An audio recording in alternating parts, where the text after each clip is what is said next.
Le British Museum recèle de véritables trésors sur les civilisations anciennes, sauf apparemment sur les Israélites. Jonathan, je viens de parcourir le musée et je n'ai pas vu grand-chose concernant la grande histoire de l'ancien Israël. Où est-ce passé? Eh bien, à vrai dire, nulle part. Ce sont des histoires fabuleuses qui font partie du patrimoine littéraire des débuts d'Israël. Mais on ne peut pas les étayer d'éléments archéologiques. Que faut-il en conclure? Est-ce à dire que l'Ancien Testament n'est que pure fiction? Et l'Exode, et l'invasion du pays de Canaan? Nous n'avons aucune trace archéologique de l'invasion de Canaan. Les Israélites attaquent Jéricho et les murs de la ville s'effondrent miraculeusement. À cette époque, Jéricho n'était pas défendu par une muraille. Ils massacrent les habitants, puis s'en vont détruire d'autres villes. À ce moment-là, la plupart des villes citées n'étaient pas occupées. Et ils prennent possession du pays de Canaan. D'après moi, les Israélites étaient des Cananéens. Pour retrouver des traces de Josué, il faut donc examiner les vestiges du XIIIe ou du XIIe siècle avant notre ère. Le problème, c'est que Hamden Taha n'en trouve pas le moindre. Nous nous trouvons sur une structure d'adobe datant d'environ 1600 avant Jésus-Christ.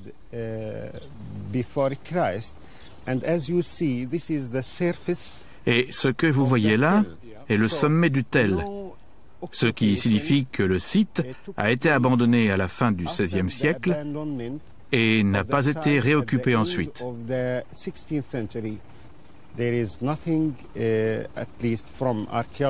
Rien n'indique, du moins du point de vue archéologique, que le site était habité à l'arrivée de Josué, contrairement à ce que dit la Bible.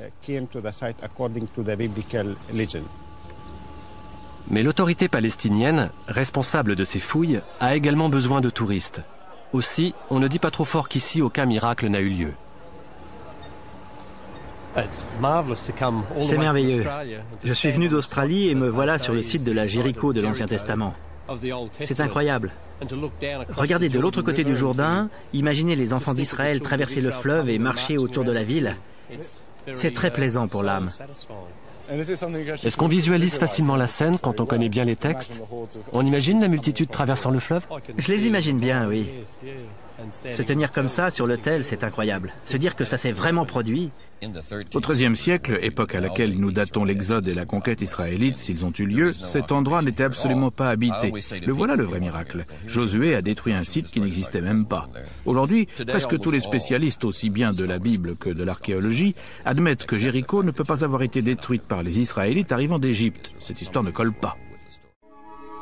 Le livre de Josué cite 12 villes cananéennes décimées par les Israélites. Mais aujourd'hui, les archéologues affirment que sur ces 12 villes, 11 étaient soit inhabitées, soit intactes. C'est donc une toute nouvelle version de l'histoire qui se fait jour. Les Israélites ne sont jamais allés en Égypte. Ce n'est pas une réalité historique. C'est une légende, une reconstitution réalisée aux alentours du 7e siècle d'une histoire qui n'a jamais eu lieu. Mais lorsqu'un journal national publie un article où Zev déclare que les Israélites ne sont pas venus d'Égypte, de nombreux Israéliens dépourvus de convictions religieuses s'alarment. C'est ce que lui a dit un membre du gouvernement. Il m'a dit qu'après avoir lu l'article, où j'affirmais que l'Exode n'avait pas eu lieu et que nous n'étions pas venus d'Égypte, il n'avait pas pu dormir pendant 3 jours. Et pourtant, c'est un laïc qui occupe des fonctions importantes au ministère de l'Éducation. Tout de même, quelque chose ne va pas dans l'histoire de la Bible. Voilà que je découvre qu'à l'époque où les Israélites auraient fui l'Égypte pour entrer en Canaan, le pays était dirigé par Pharaon. Ce n'est pas ce que dit la Bible. Nous voici à Afek, un camp militaire à proximité de Tel Aviv. À l'époque de l'Exode, au XIIIe siècle avant notre ère, cet endroit était une garnison égyptienne. Les Égyptiens ne sont pas du tout mentionnés dans l'histoire, et c'est l'un des meilleurs indices indiquant qu'elle ne décrit pas la réalité du XIIIe siècle. Car s'il existait un élément important en Canaan au XIIIe siècle, à l'époque du grand Ramsès II, c'était bien l'administration égyptienne du territoire. Cet édifice était le quartier général égyptien. Du 15e au 12e siècle avant Jésus-Christ, pendant 3 siècles donc, l'Égypte a régné sur Canaan. Canaan était une province d'Égypte avec des administrateurs égyptiens sur place, en poste à différents endroits, dont ici. Donc, quitter l'Égypte n'aurait servi à rien. Aucun élément ne prouve que Josué ait conquis ce pays. Mais après tout, il n'existe pas non plus de preuve que Guillaume le Conquérant ait conquis l'Angleterre en 1066.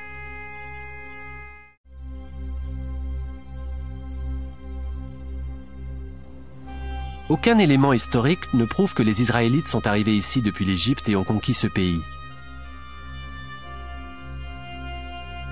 Et aucune source autre que la Bible ne mentionne le grand royaume dirigé par David et Salomon depuis Jérusalem.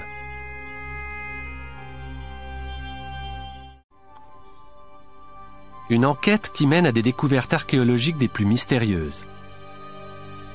Certains spécialistes soutiennent que l'histoire des débuts d'Israël est un conte, ce qui signifierait que cette grande structure pourrait appartenir au monde du mythe et non à la réalité. Mais j'y viendrai plus tard.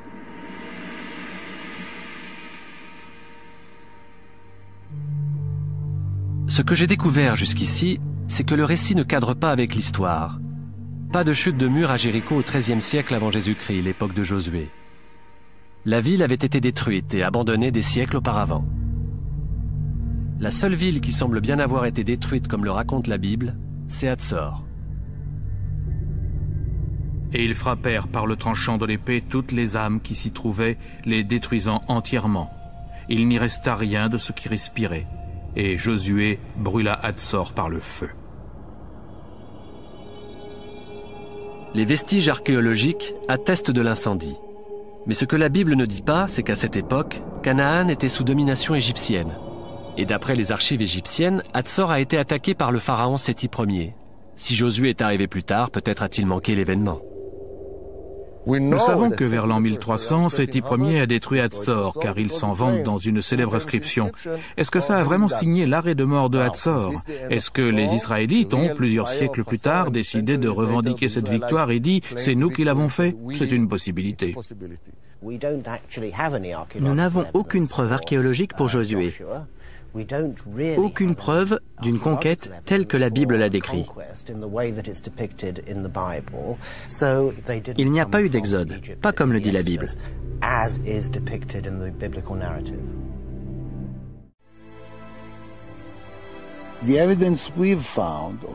Tout ce qu'on a trouvé sur plus de 200 sites prouve que cette région était absolument déserte pendant la période cananéenne tardive, au XIVe et XIIIe siècle. Puis, de nouveaux sites sont apparus. Nous pouvons retracer un mouvement d'est en ouest, exactement comme la Bible raconte l'entrée en Canaan par le Jourdain vers les régions escarpées.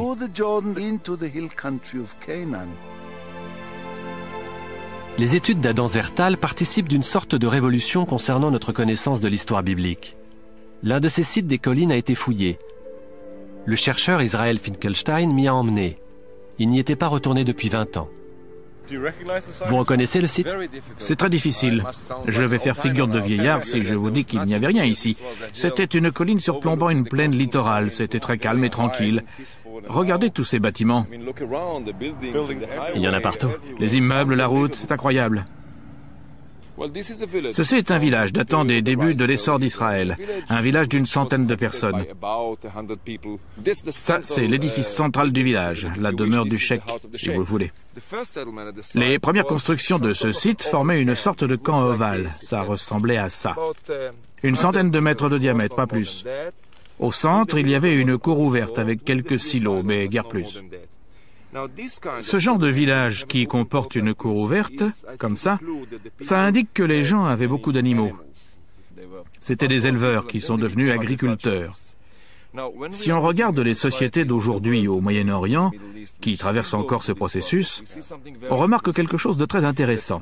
C'est un processus progressif, et on remarque que dans les premiers temps de la vie sédentaire en village agricole, les gens tentent à conserver la tradition de la tente et du camp de tente lié à leur ancien mode de vie. Lors de la phase suivante du site, ce bâtiment a été construit. Il semble s'agir d'un nouveau type de maison inconnu dans le pays avant l'arrivée de ces camps.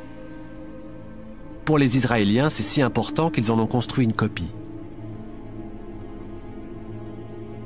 Peut-être avons-nous trouvé les premières maisons des Israélites. Et il y a aussi autre chose de nouveau. Dans les collines, on trouve quelque chose d'assez surprenant. Les os de porc disparaissent purement et simplement des vestiges archéologiques. Ce qui veut dire qu'avant et après, on en trouve. Mais dans cette période de l'âge de fer, à la période de l'Israël biblique, si vous voulez, ils disparaissent. Et dans le même temps, dans les plaines, non seulement on trouve des os de porc, mais ils sont pléthores. La religion juive interdit de consommer de la viande qui n'est pas cachère, et tout particulièrement du porc. Ça va, ce n'est pas la police religieuse. Il est surprenant de trouver des traces d'un régime cachère dans ces villages, au moment où la Bible nous raconte que les Israélites arrivent d'Égypte. Pour moi, dans la mesure où nous trouvons des ossements de porc avant et après, la seule conclusion possible est que ces gens ont décidé de supprimer le porc de leur alimentation. Donc c'était des Israélites arrivant d'Égypte avec leurs troupeaux de moutons et de chèvres. Non, pas du tout, c'était probablement des Cananéens. Aïe. Juste quand j'étais sûr d'avoir trouvé les Israélites de la Bible, on me dit que non. Ces gens qui s'installaient ne fuyaient pas l'esclavage en Égypte, mais venaient d'ailleurs en Canaan. Leur poterie est cananéenne. Les Israélites semblent avoir complètement disparu. C'est bizarre. Même lorsque les traces physiques, villes détruites, population ne mangeant pas de porc semblent correspondre à ce que dit la Bible, les experts disent que ce n'est que pure coïncidence.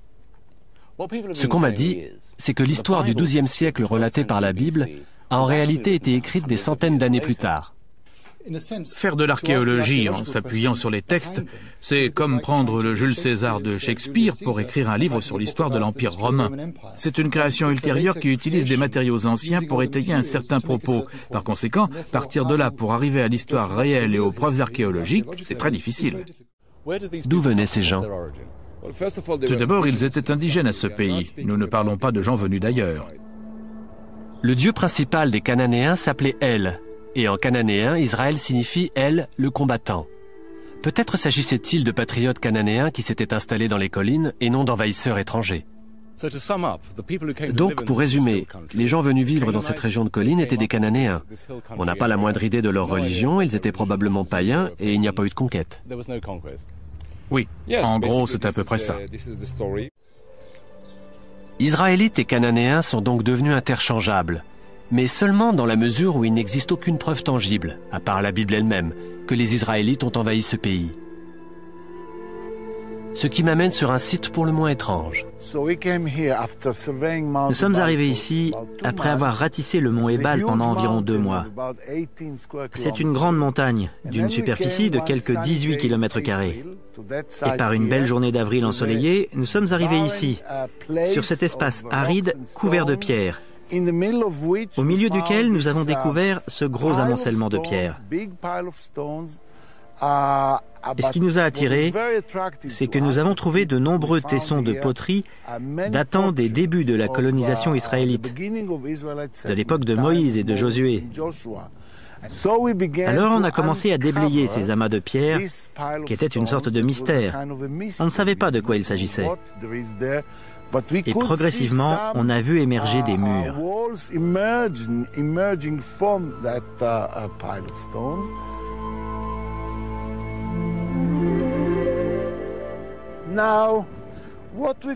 Ce que nous avons découvert, c'est une structure très compliquée, faite de grandes pierres non travaillées.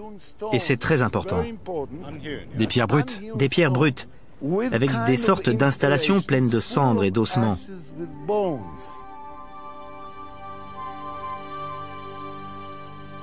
Alors Josué éleva un autel à Yahvé, Dieu d'Israël, sur le mont Ebal, un autel de pierre brute qui n'ait pas subi les atteintes du fer. Ils y offrirent des holocaustes à Yahvé et immolèrent des sacrifices de communion. Là, Josué écrivit sur les pierres une copie de la loi que Moïse avait écrite devant les enfants d'Israël. On a envoyé ces os à l'université de Jérusalem pour examen. Et tout le monde a été surpris de découvrir qu'ils appartenaient tous à des animaux cachers. qui, comme l'indique l'Ancien Testament, sont les seuls autorisés pour le sacrifice. Donc pas d'os de porc, je suppose. Ni de porc, ni d'âne, ni de chameau. Rien de tout ça. Seulement des os d'animaux cachers. Et ce qui est assez surprenant aussi, ils ont tous été brûlés. Ce qui indique bien entendu un sacrifice. Il y a toujours autant de vent ici? Oui, c'est très venteux.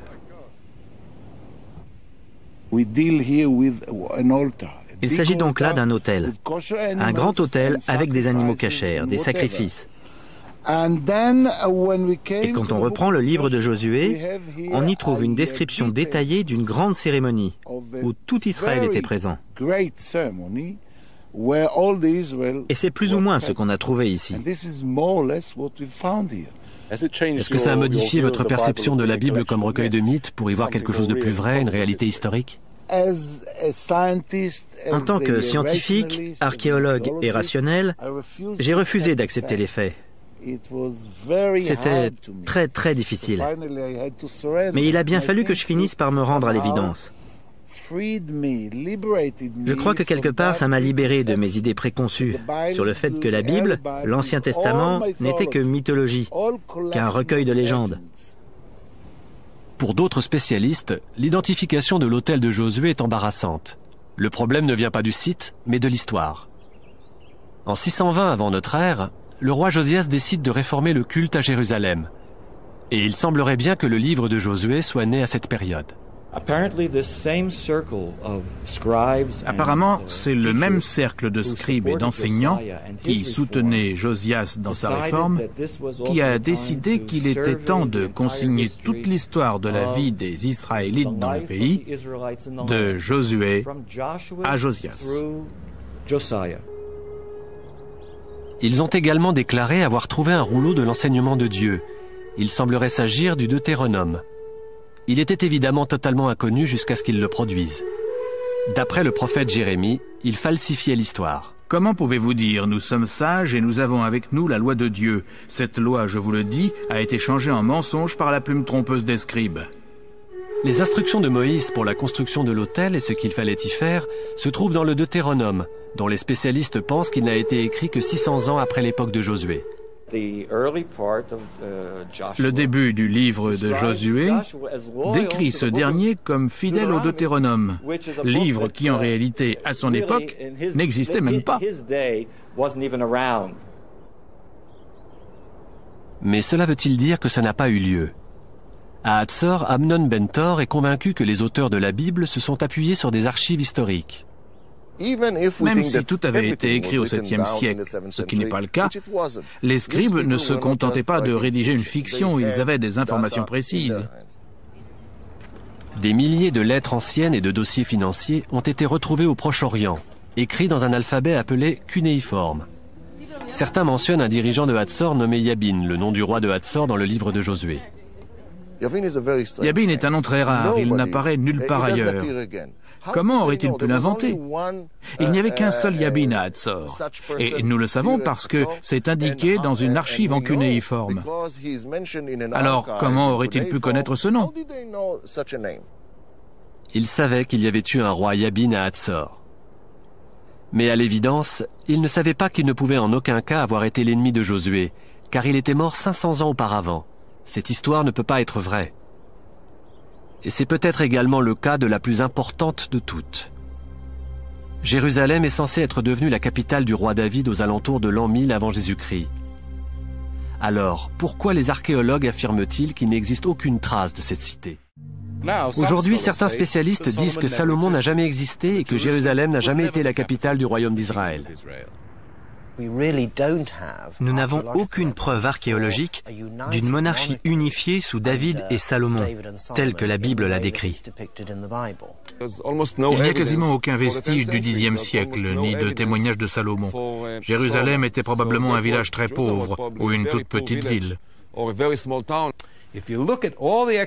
Si on regarde toutes les fouilles menées à Jérusalem depuis plus d'un siècle, un site pourtant étudié en profondeur, on trouve à peine une ou deux poignées de tessons qu'on puisse dater du Xe siècle, dit période salomonienne.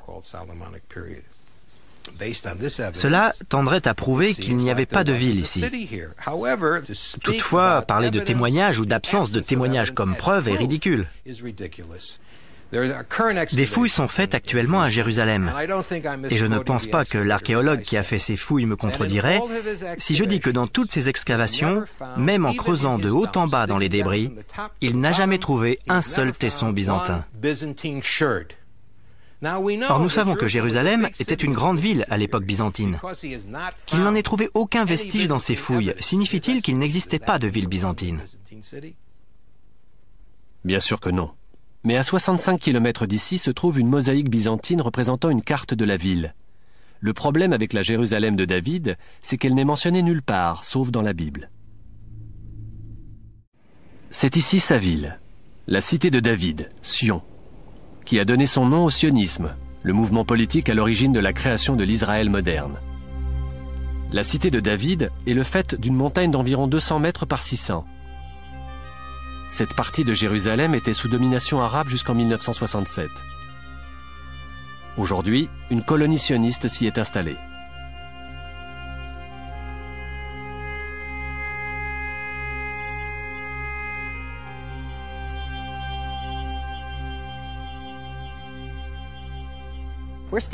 Nous sommes à l'endroit exact où s'élevait l'ancien palais du roi David. Pour l'essentiel, la Jérusalem de l'époque biblique était une colline entourée d'énormes montagnes s'étendant vers le sud.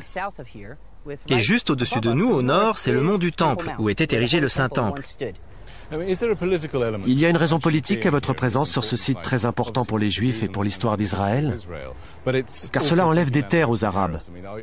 Protégez-vous le mont du Temple? Je dirais que oui. Vous devez comprendre que le fait que le mont du Temple soit ici, et que ceci en soit le corridor d'accès, joue un rôle majeur dans les politiques de future colonisation. Mais le site a surtout une grande importance historique et archéologique.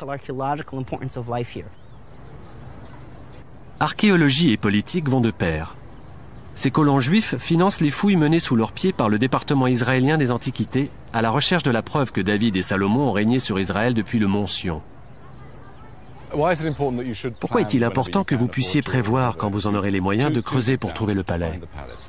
Je peux facilement regarder en bas et voir les limites de la cité de Jérusalem de la perspective du roi David. Je peux l'imaginer assis dans son palais, rédigeant le livre des psaumes.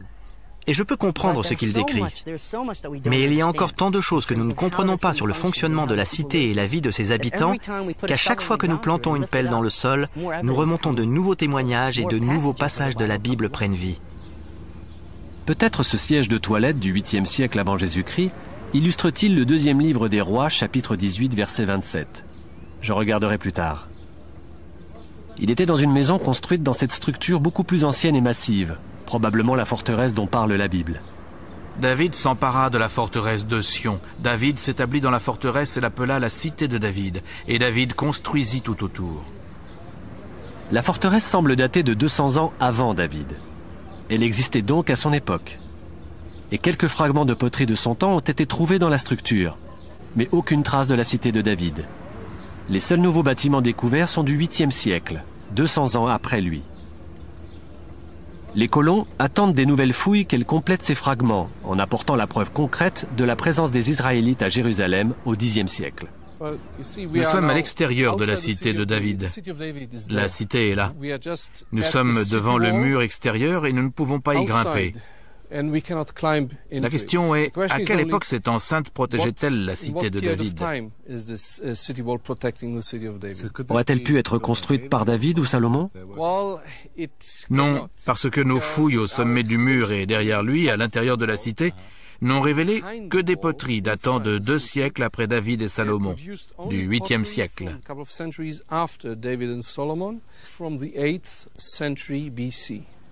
Je vois. C'est le problème dans toute la cité. La Bible dit qu'aux alentours de 1000 ans avant Jésus-Christ, le roi David s'est emparé de Jérusalem. Selon le livre de Samuel, ses troupes sont entrées par un caniveau ou une conduite d'eau. C'est incroyable, Ronnie. Quel est cet endroit? Nous sommes sous terre, dans un tunnel creusé par l'homme. Nous allons vers la source, où l'on puisait de l'eau en secret. Elle a été creusée au XVIIIe siècle avant Jésus-Christ par les Cananéens. Il existait donc environ 800 ans avant l'époque supposée où le roi David a conquis la cité.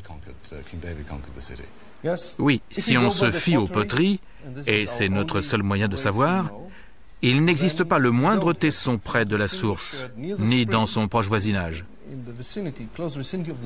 Jusqu'à présent, les fouilles n'ont pas ramené le moindre fragment datant du Xe siècle avant Jésus-Christ, c'est-à-dire de l'époque de David.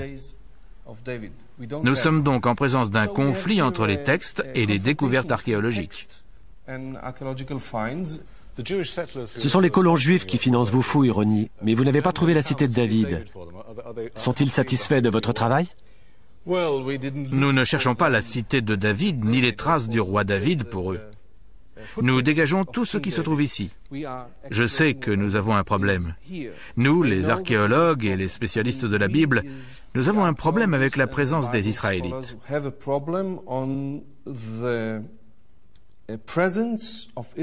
Nous avons des preuves de celles des Cananéens du XVIIIe siècle et de celles des Israélites du 8e siècle, un millénaire plus tard. Mais entre les deux, nous n'avons rien. Au Xe siècle, personne n'a cassé un seau ou un plat de cuisson en terre cuite, ce qui est très difficile à accepter car dans l'Antiquité, on brisait d'énormes quantités de poterie. S'il n'y a rien du Xe siècle, cela signifie qu'il n'y avait personne près de cette source à cette époque.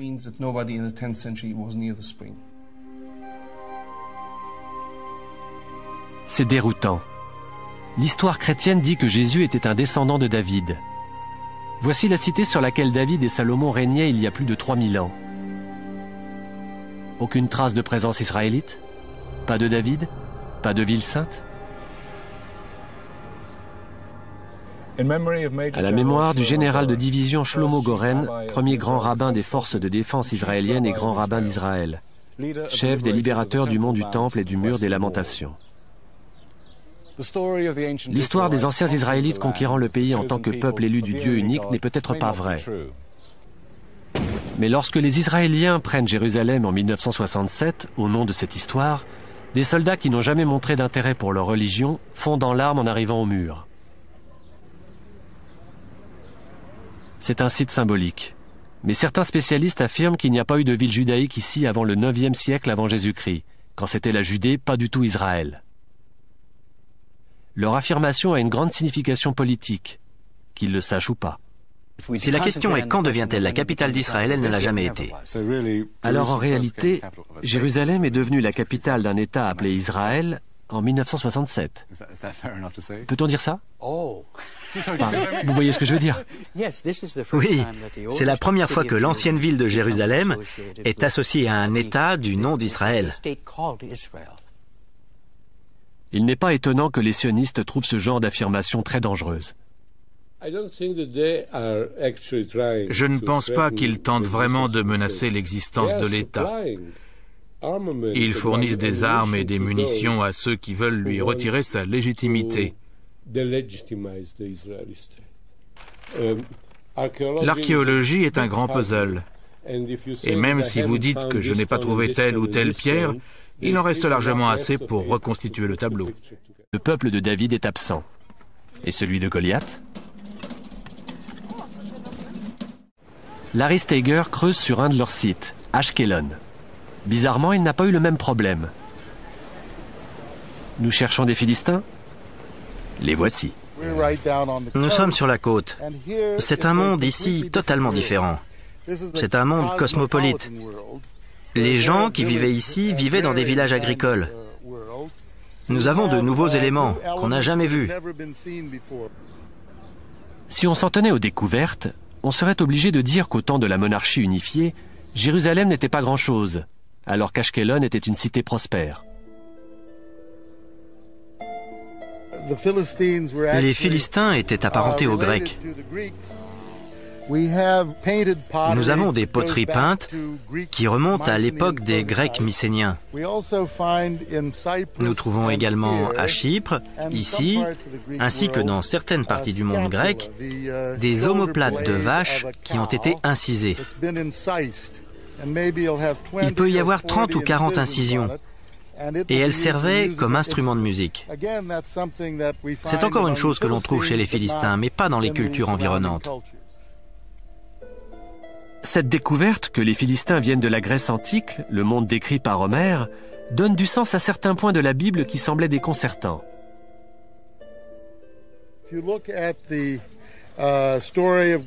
Si on prend l'histoire de David et de Goliath, David, bien sûr, ne porte pas d'armure. Il n'a pas de casque, à l'inverse de Goliath. Nous savons que les Cananéens et les Israélites n'avaient pas de casque, mais que les Grecs en avaient. Goliath est essentiellement un guerrier mycénien. Il porte une pièce que les Cananéens et les Israélites ne porteraient jamais. Il a des protège-tibias. Et ils sont en métal. Est-ce qu'Onsbable aurait-il ainsi été équipé? Nous disposons du vase des guerriers de Mycène. Et ces guerriers portaient des casques et des protège-tibias. Il est impossible que quelqu'un puisse suggérer autant de détails précis sur eux, comme nous en avons dans la Bible, sans avoir des sources fiables.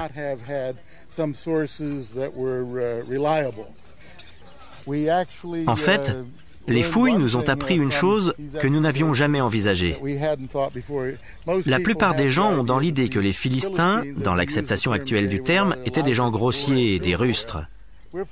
Eh bien, nous découvrons qu'ils étaient très sophistiqués, des citadins, avec une culture cosmopolite. Là-bas, il y a une grande cuve en calcaire. Ah oui. Eh bien, cette cuve servait de baignoire. On avait connaissance de baignoires dans le monde mycénien, à Chypre, mais on n'en avait jamais vu dans cette région jusqu'à l'arrivée des Philistins. Quand on pense au personnage biblique de Goliath, c'était un véritable géant. La baignoire que vous venez de trouver n'a pas l'air très grande. Puis-je voir sa taille? Bien sûr. Pour avoir une idée. Je suis petit, alors je ne pense pas que... Oh, remarquez, ça irait. Pas mal. Pas mal. Plutôt pour un personnage comme David qui est censé être petit. Ou plutôt pour Dalila. Ces Philistins commencent à m'impressionner. Prendre son bain au soleil, ça devait être parfait. C'est un endroit superbe pour prendre une leçon d'archéologie, Larry. Merci beaucoup. Mais c'est un plaisir. On peut la remplir maintenant. Je crois qu'il faut que je m'en aille. Merci. Si nous ne savons rien de la vie dans la Jérusalem du Xe siècle, il existe tant de traces des Philistins que nous pourrions même goûter leur cuisine. Vous voyez, John, cette jarre philistine, nous l'appelons jarre de cuisson, parce qu'elle n'a qu'une seule anse. On peut verser tout ce qu'elle contient, et elle a un fond plat, ce que nous appelons une base en forme d'anneau. Oui. Elle est très différente des poteries cananéennes. Voici un récipient de cuisson cananéen. Bien sûr, il a été reconstitué à partir de toutes les petites pièces qu'on a retrouvées sur le site. Mais le résultat final est un récipient de cuisson typique de la période des Philistins. On voit qu'il est très ouvert. Complètement différent de la jarre philistine. À fond rond. Si on essayait pour voir comment les Philistins préparaient leur repas dans ce pot. Essayons. Franchement, je ne suis pas sûr que nous allons goûter, mais on verra.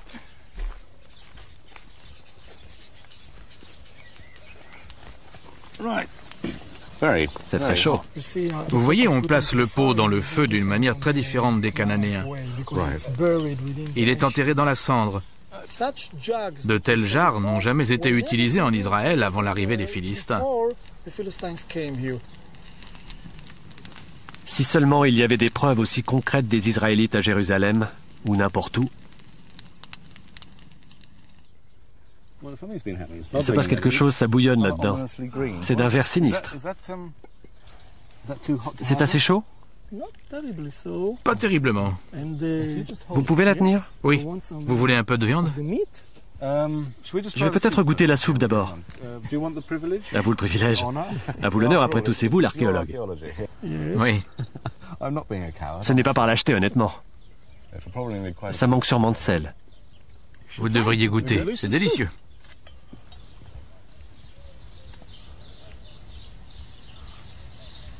C'est vrai. Plus on découvre de détails sur les Philistins, plus l'Ancien Testament semble précis à leur sujet. Il nomme même le site où nous cuisinons, Écron, et ce nom a été trouvé ici sur une inscription. Mais la Bible décrit les Philistins comme ayant toujours vécu dans la région, alors qu'en réalité, ce sont de nouveaux envahisseurs. Aux alentours de 1200 avant Jésus-Christ, au temps de la guerre de Troie, La Méditerranée orientale est en plein chaos. Des populations entières se déplacent. Les Égyptiens subissent les attaques des peuples de la mer. La colonie philistine de la côte cananéenne fait partie de cette mouvance. Jusqu'alors, Ashkelon était une ville cananéenne. Quelque part entre 1200 et 1150, les Philistins se sont installés. C'était une nouvelle culture qui s'imposait à l'ancienne. Parfois, ils allaient jusqu'à brûler les premières cités cananéennes. En fait, de nombreux spécialistes pensent que les Israélites étaient des réfugiés cananéens, des bergers installés dans les collines à cause du désordre dans les plaines fertiles. Lors de ce grand bouleversement, il n'y a pas de doute qu'il y a eu des difficultés économiques qui ont obligé les groupes de bergers à s'installer et à produire leurs propres semences. Je vois donc la naissance du premier Israël comme faisant partie du tableau plus général des événements ayant eu lieu en Méditerranée orientale.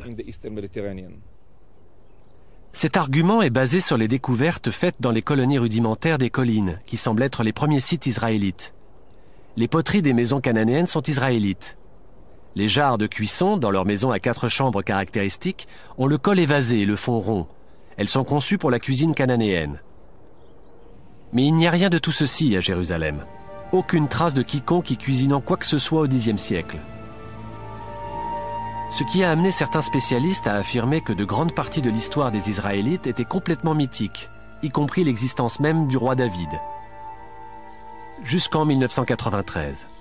À l'époque, Avraham Biran, archéologue israélien chevronné, fait des fouilles à Tel Dan, l'antique cité de Dan à l'extrême nord d'Israël. Notre géomètre faisait un relevé de ces murs. Il faut toujours faire des cartes avant de terminer. Et alors que nous marchions par ici, elle a crié soudain « Je crois qu'il y a une inscription ». Ah oui? Je me suis approché, j'ai regardé, et c'était vrai. Et la voici. Les rayons du soleil illuminaient cette pierre de basalte, les lettres étaient nettes. Et j'ai dit, on voit le mot Meler, roi. Meler Beth David, roi de la maison de David. Vous voyez, sur le premier site, on n'a pas trouvé d'inscription. Sur le deuxième, on n'en a trouvé aucune portant le nom de David. Et ici, il y en a une qui a été faite environ 100 ans après le règne de David. Et certains spécialistes de la Bible maintiennent qu'il n'y a pas eu de monarchie unifiée, que David et Salomon n'ont pas existé. Cette découverte bouleverse toute leur théorie, et ils se sont sentis obligés de la contester. Quelqu'un a été jusqu'à dire que c'était une imposture.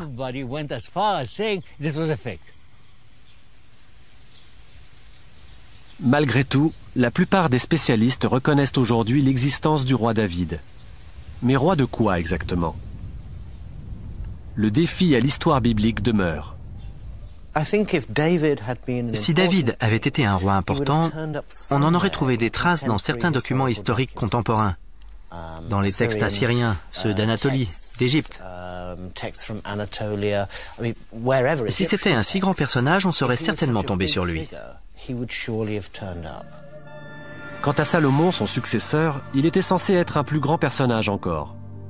Je vais donc partir à sa recherche.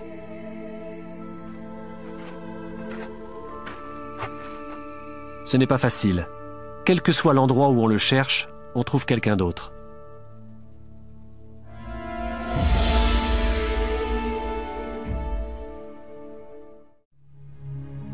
Jusqu'à présent, j'ai appris que malgré ce que dit la Bible, les preuves indiquent que les Israélites ne sont pas venus d'Égypte pour conquérir Canaan, qu'ils sont issus de la population locale et qu'il n'existe aucune trace d'une cité à Jérusalem au temps de David et de Salomon.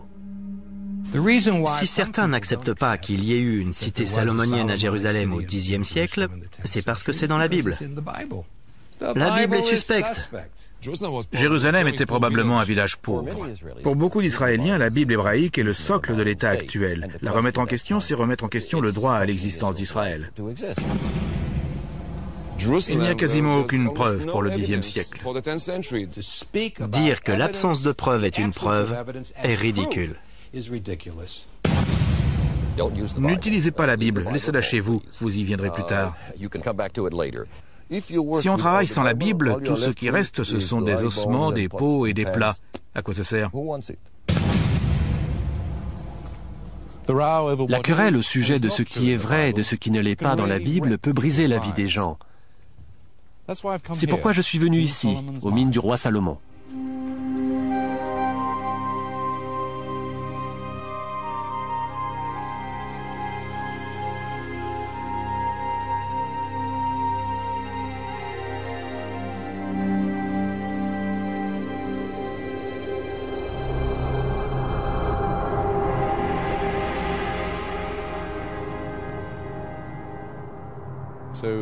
Nous voici donc aux mines du roi Salomon. Puis-je vous corriger? Ce sont des mines, mais ce ne sont pas celles du roi Salomon, ni ici, ni ailleurs dans la région. La Bible décrit l'ère du roi Salomon comme le seul moment où un roi israélite a régné sur tout le pays et qu'il était en paix. La paix régnait sur toutes ses frontières. Et Judée et Israël vécurent en sécurité, chaque homme sous ses vignes et son figuier, sous le règne de Salomon.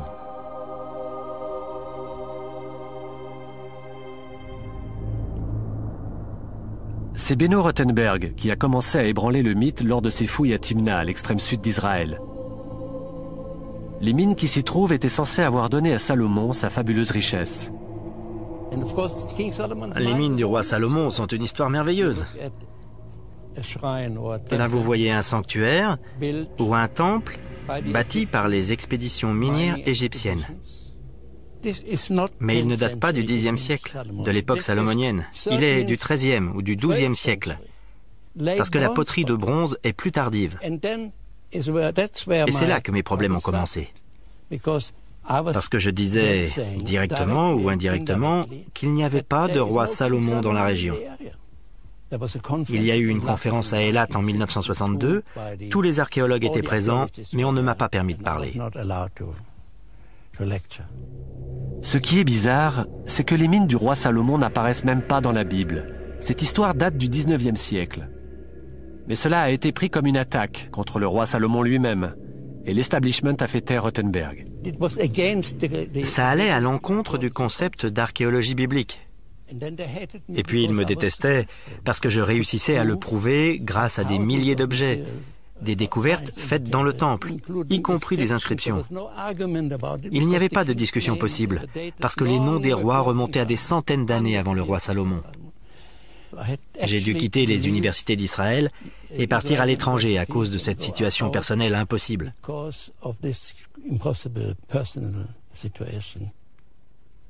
Mais le climat a changé et Beno Rothenberg est de retour en Israël. C'est le roi Salomon qui aujourd'hui est sur la défensive. Nous n'avons aucune preuve de l'existence du roi Salomon et de son royaume. Aucune source écrite ne mentionne Salomon. Aucun texte contemporain ne le cite. Et pour autant que je sache, il n'est mentionné dans aucun texte contemporain étranger. Voici Megiddo, une ville dont la Bible dit qu'elle a été reconstruite par Salomon. Lorsque ces structures ont été déterrées dans les années 30, on les a identifiées comme les écuries du roi Salomon.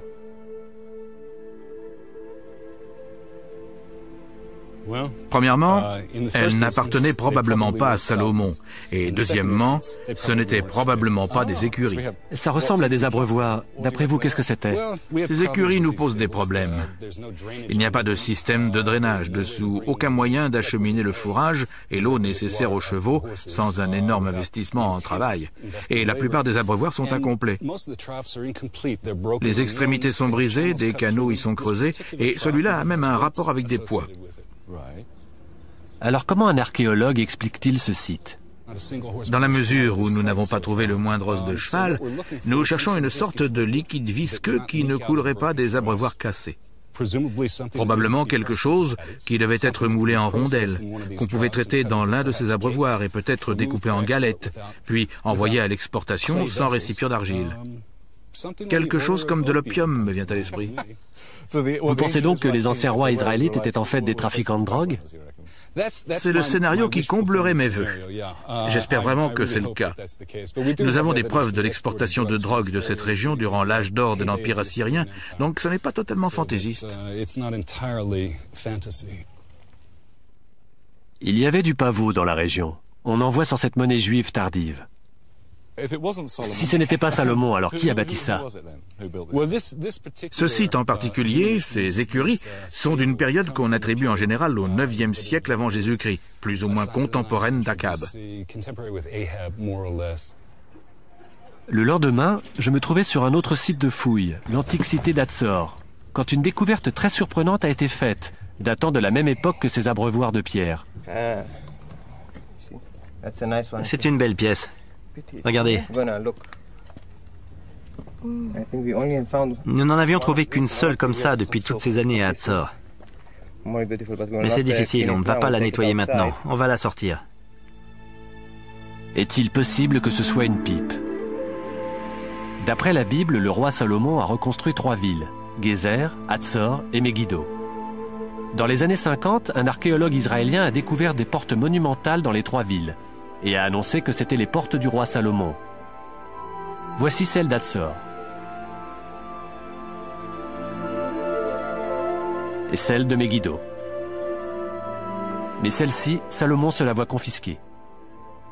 David, c'est donc la porte du roi Salomon, comme on l'appelle ici à Megiddo. C'est vraiment sa porte? Il y a un problème, parce que cette porte fait partie d'un mur d'enceinte bâti à une date ultérieure. Il est de la période plus tardive de la monarchie israélite, de la fin du 9e ou même du 8e siècle avant l'ère chrétienne, bien après Salomon.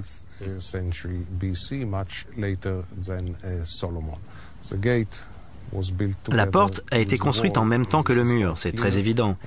Par conséquent, elle est plus tardive. Le roi Salomon se retourne probablement dans sa tombe quand il entend qu'elle lui est attribuée.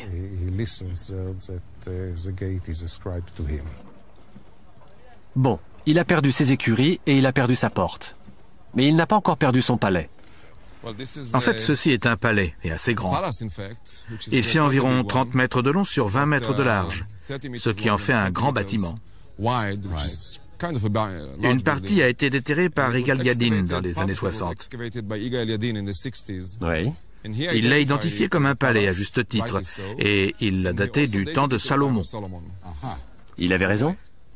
D'après ce que je comprends, il a été bâti au début du IXe siècle, au temps du royaume du nord d'Israël, à l'époque où il était dominé par la Samarie, probablement sous le règne du roi Akab. Encore Akab, le roi des écuries, du laboratoire d'opium, roi des portes et roi du palais. Mais qui est donc le roi Akab? Selon la Bible, Salomon était un roi très particulier. Le Seigneur apparut à Salomon en rêve et lui dit « Demande ce que tu veux que je te donne. » Salomon demande le pouvoir de juger. Le jugement de Salomon est légendaire. Pour reconnaître la vraie mère d'un bébé, il ordonne qu'il soit coupé en 2. Le bébé reste entier. C'est le royaume qui est coupé en 2. Bon juge, mauvais souverain. À la seconde où il meurt, le royaume se divise. Environ 50 ans plus tard, Akab prend les rênes du royaume du Nord, appelé Israël ou Samarie. Et si ce que disent Finkelstein et Ussiskin est vrai, l'empire de Salomon, dirigé depuis Jérusalem au Xe siècle avant Jésus-Christ, devient une fable, une invention. Ces blocs de pierre massifs ont été mis là pour Akab et son père, Omri. Au temps de Salomon, d'après Israël Finkelstein, le roi de Megiddo se contentait de briques de boue et de gros cailloux. En effet, cette ville est de la période de David et de Salomon. Toutefois, ce n'est pas une cité de David ou de Salomon. Nous sommes à la toute fin du monde cananéen. Il n'existe pas vraiment d'État au Xe siècle, bien qu'il soit toujours possible d'arguer en faveur d'un État dont le centre se serait trouvé à Jérusalem. C'est très difficile.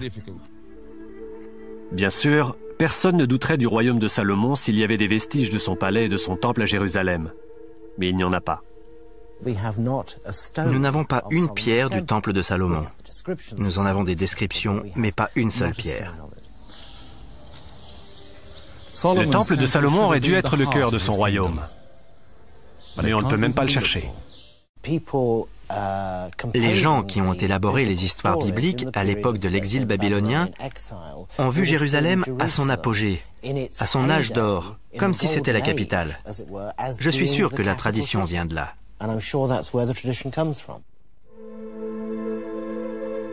Personne ne peut être certain de l'existence de Salomon, ni de son temple.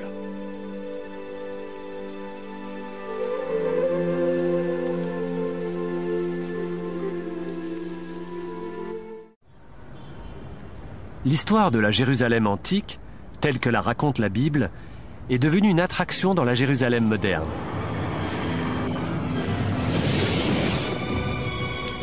La Bible dit que Dieu a libéré les Israélites de l'esclavage en Égypte et que ceux-ci, dévoués à son culte, ont conquis Canaan.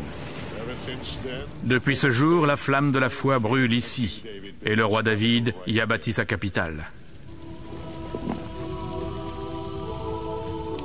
Cette ancienne flamme, la flamme de la foi, a brûlé dans le temple que Salomon construisit sur cette colline même. L'histoire que j'ai découverte est très différente de celle de l'Ancien Testament. Canaan était une province égyptienne. Les salles cananéennes du British Museum renferment nombre d'objets égyptiens trouvés là.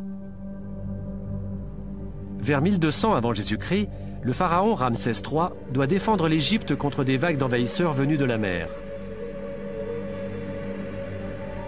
Des populations entières se déplacent, dont les Philistins. La domination égyptienne s'effondre au moment où les Philistins s'installent à Canaan. En cette période de chaos, des gens, apparemment des Cananéens, s'installent avec leur bétail sur des terres inhabitées dans les collines.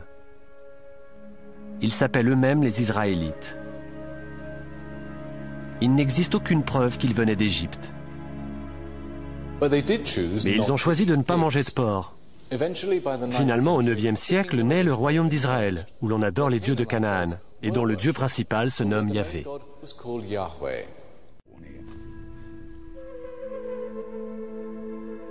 Les questions sur l'archéologie, sur le passé et sur l'échange de terres contre la paix ramènent tout au même point. Israël peut-il devenir un État comme les autres, qui pourrait se trouver n'importe où? Le doit-il? Vivrions-nous mieux sans Terre sainte? La vision de la Bible sur l'Israël de l'Antiquité raconte une histoire si puissante qu'elle a façonné les traditions chrétiennes et musulmanes autant que celles des Juifs. Et ce pays est devenu la terre sainte de tout le monde. Sainte, spéciale, séparée et provoquant des querelles sans fin. Mais les trois religions s'accordent sur un point. Quand Dieu apportera enfin la paix à cette terre, l'histoire elle-même arrivera à son terme. Alors, quelle est la réponse finale, définitive sur la Bible? Affaire à suivre.